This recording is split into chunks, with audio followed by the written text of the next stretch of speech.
Buenas noches, profesor. Vamos a explicar el trabajo final del curso de robótica industrial. Mi nombre es George Pauco Romero y voy a empezar a explicar el trabajo.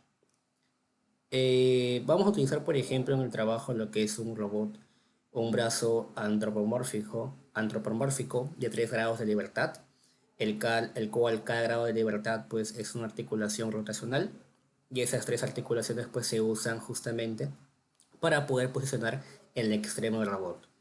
Eh, bueno, el paper, por ejemplo, en el cual nos basamos, indica que la cinemática directa justamente nos permite obtener una matriz de transformación homogénea T, el cual pues relaciona la posición y orientación del extremo del robot con respecto a un sistema fijo. Cada articulación, por ejemplo, vamos a llamarle Q1, Q2 y Q3.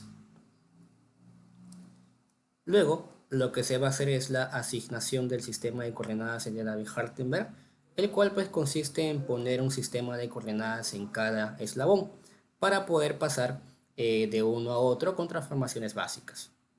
Cada eslabón, por ejemplo, su longitud del eslabón número 1 es 150 milímetros, del eslabón número 2 es 200 milímetros y de L3 es de 130 milímetros.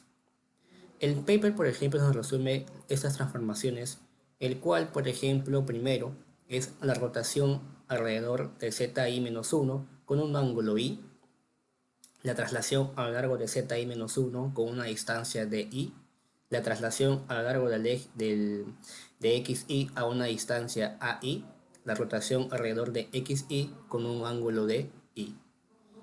Y además se define pues cada parámetro, por ejemplo, y es el ángulo entre xi-1 y xi. La di, por ejemplo, es la distancia a lo largo de zi-1.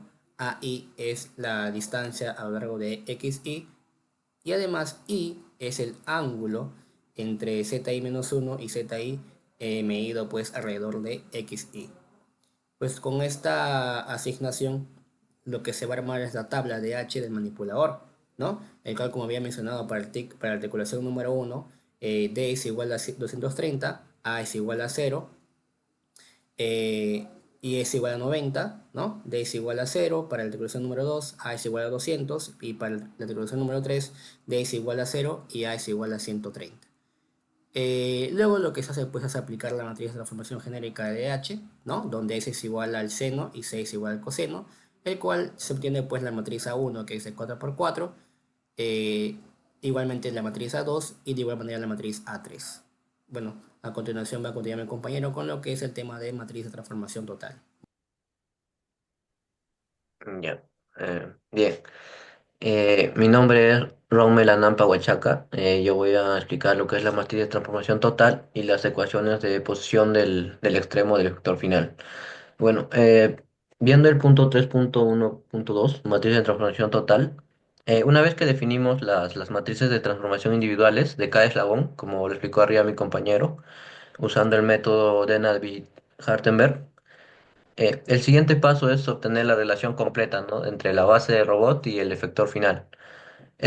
Para eso, nosotros utilizamos pues las matrices que anteriormente hemos mostrado, la matriz A1, A2 y A3, con lo cual obtenemos la matriz de transformación total, que es la matriz T03, el cual encapsula en una sola expresión la posición y la orientación del extremo del manipulador, ¿no?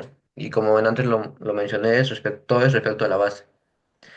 Esta matriz general es fundamental porque contiene toda la información geométrica del robot.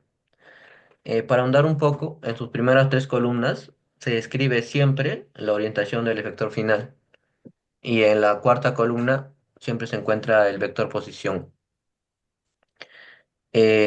Para cerrar, con esta matriz se completa el modelo de la cinemática directa del manipulador. Ahora, para explicar lo que son las ecuaciones de posición del extremo o del efector final, Eh, tomamos como base la matriz general T03, de la cual extraemos directamente el vector de posición del vector final, el cual es la cuarta columna de la matriz general T03. Eh, este vector nos va a dar las coordenadas Px, Py y Pz del extremo del manipulador. Todo esto en función de los ángulos articulares y las longitudes de los eslabones, lo cual nos da el paper, ¿no? Bueno, para explicar las ecuaciones de la posición en X y en Y, se muestra la rotación de la base que está representada por Q1 y define la orientación del brazo en el plano XY, mientras que los ángulos Q2 y Q3 van a determinar el alcance horizontal de nuestro brazo o el manipulador. En cambio, en la posición en Z, depende mucho, ¿no? Por no decirlo directamente, de la altura fija del primer eslabón y de los movimientos verticales que van a generar las articulaciones Q1 y Q3.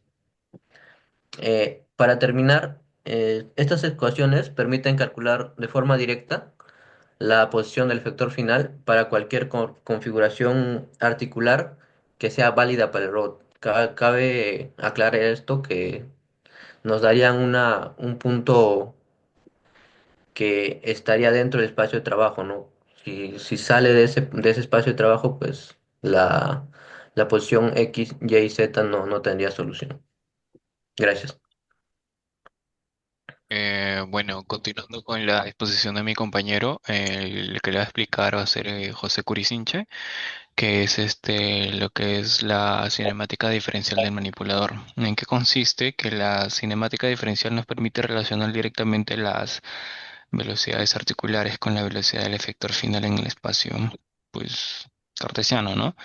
Esta relación se obtiene a través del jacobiano, que es una matriz fundamental en la materia. Matemáticamente se puede observar que P' y J de que con Q', donde P' es la velocidad del efector final y Q pues es el vector de las variables articulares, donde J, Q es el jacobiano de posición. Partimos de la cinemática directa donde la posición del efector final está dada por esas ecuaciones que se presentan en Px y Py y Pz. Posteriormente, esas expresiones describen completamente la posición del efector final en función de los ángulos articulares. El jacobiano de posición se define como la matriz de derivadas parciales de estas ecuaciones respecto a cada ángulo articular, como se puede observar en la matriz. Al derivar, obtenemos términos que reflejan cómo cada articulación contribuye al movimiento del efector final. Pues bueno, jacobiano, que porque no utilizar propiedades simples, control del manipulador. A continuación voy a presentar sobre la sección 3.3 que entiende sobre el control cinemático manipulador de tres libertad. Pues definida la cinemática diferencial, pues pasamos al control cinemático del manipulador, donde el movimiento del manipulador puede describirse en espacio particular definido por Q, como se observa en la matriz de 3 por 1, luego en 2 que es el espacio de tarea definido por la posición cartesiana del efector final, por la matriz P, y la cinemática directa relacionado en ambos espacios mediante P igual a F de Q, mientras la cinemática diferencial se relaciona a sus identidades como ya antes mencionadas de P', J'. El objetivo del control cinemático es llevar el efector final desde su posición actual hasta una posición deseada. Por ello se define también el error de posición, como se puede observar ahí en la diapositiva, donde el error es P sobre D menos P.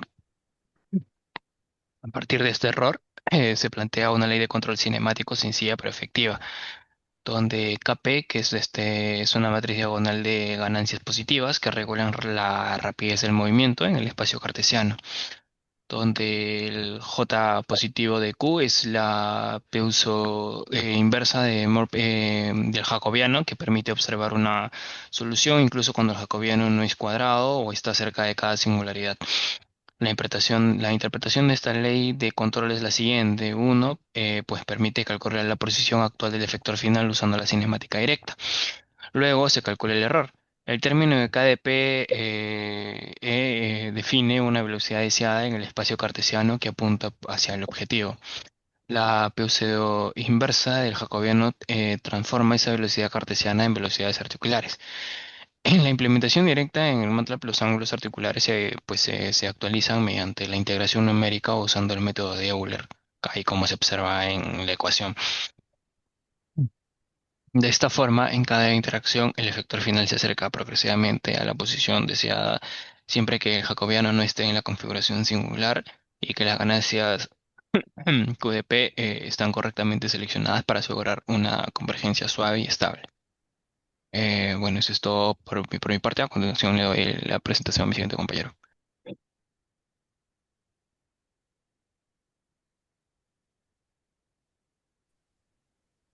Bueno, quien les habla es Carlos Fabricio Brandagarce y a continuación voy a explicar el código que simula la cinemática y el control cinemático del robot antropomórfico de 3 grados de libertad. Primero, este robot tiene 3 articulaciones rotacionales, lo que permite mover su efector final en el espacio tridimensional. Al inicio del código se limpian las variables, la consola y las configuraciones anteriores. Esto se hace para evitar errores y comenzar la simulación desde un entorno limpio. Luego se define el punto deseado desde el efector final, que en este caso es x igual a 250 milímetros, y igual a 100 milímetros y z igual a 350 milímetros. Este será el objetivo al que el robot debe llegar. Después se establecen las condiciones iniciales articulares. Los 3 ángulos comienzan en 0 radianes, lo que significa que el robot parte de una posición inicial neutra. A continuación se definen los parámetros de simulación. El tiempo total es de 5 segundos con un paso de integración de 0,01 segundos. También se define una matriz de ganancias proporcionales, lo que controla qué tan rápido el robot corrige el error de posición. La parte más importante del código es la función sin, guión bajo control, guión bajo cinemático. Esta función calcula el error entre la posición actual y la posición deseada del efector final. Utiliza el jacobiano del robot y ajusta los ángulos articulares para reducir este error. Como resultado, se obtiene el historial de las posiciones articulares, la trayectoria del efector final y el tiempo de simulación. Finalmente, se grafica la trayectoria del efector final en 3D. La línea azul representa el movimiento real del robot y el punto rojo indica la posición del robot. Podemos observar que el robot sigue una trayectoria suave hasta llegar al punto deseado, lo que demuestra que el control cinemático en el espacio cartesiano funciona correctamente. Y bueno, en conclusión, este código muestra cómo un manipulador de 3 grados de libertad puede ser controlado mediante el jacobiano para alcanzar una posición deseada de forma precisa y estable. Muchas gracias. Ahora le doy paso al siguiente compañero. Profesor Cristina Timonea, bueno, lo primero que se realiza es construir el indicador clave de desempeño KPI del lazo cinemático. El error de composición cartesiana del efector final. En el código propiamente dicho está como PD y PIGIST, lo cual almacena la posición del efector final en el espacio operacional a lo largo de todo el tiempo que se está ejecutando, por lo que EGIST conserva el historial del error en cada eje. De estos 3 errores se observa que todos bajan con el tiempo y terminan cerca de cero, lo cual confirma que el controlador está logrando el objetivo de llegar a este efector final hacia la posición deseada, con un comportamiento estable. Estos saltos puntuales que se ven en algunos de los ejes suelen aparecer por cambios de referencia en diferentes tramos, como se visualiza en la imagen.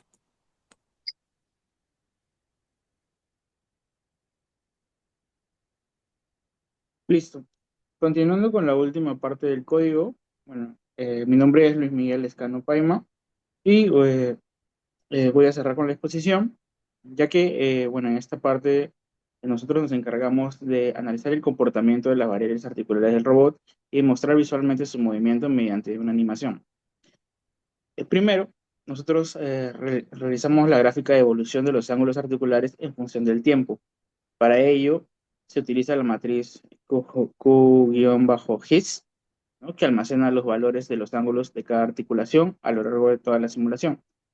Cada fila de esta matriz representa una articulación distinta, mientras que las columnas corresponden a los diferentes instantes de tiempo definidos por el vector t. En la figura generada se muestran las 3 subgráficas una por cada grado de libertad del manipulador. En la primera subgráfica se observa el comportamiento del ángulo de la primera articulación, en la segunda de la segunda articulación y en la tercera de la tercera articulación. Esto permite analizar de forma individual cómo evoluciona cada articulación durante el proceso del control cinemático y verificamos que los movimientos sean suaves y físicamente coherentes. Implementamos la animación del robot en el espacio tridimensional, como lo estamos mostrando en este momento en la figura 4. Para ello se reconoce el historial de ángulos articulares y en cada instante de tiempo se dibuja la configuración del manipulador utilizando la función del plot robot de 3 grados de libertad. Esa animación nos permite visualizar de manera intuitiva cómo el robot se mueve desde su posición inicial hasta alcanzar el punto deseado en el espacio cartesiano. Nosotros podemos mostrar en esta animación también una muestra de cada 10 pasos de tiempo, lo cual reduce la carga computacional y bueno, nos permite que el movimiento se observe de manera fluida. Nosotros podemos ir actualizando el título de esta figura, facilitando la relación entre el movimiento del robot y la evaluación temporal del sistema. En conjunto, en esta última parte de nuestro código, podemos validar de manera visual el correcto funcionamiento del control cinemático y con esto comprobar la evolución de los ángulos articulares o el movimiento real del manipulador en el espacio. Muchas gracias.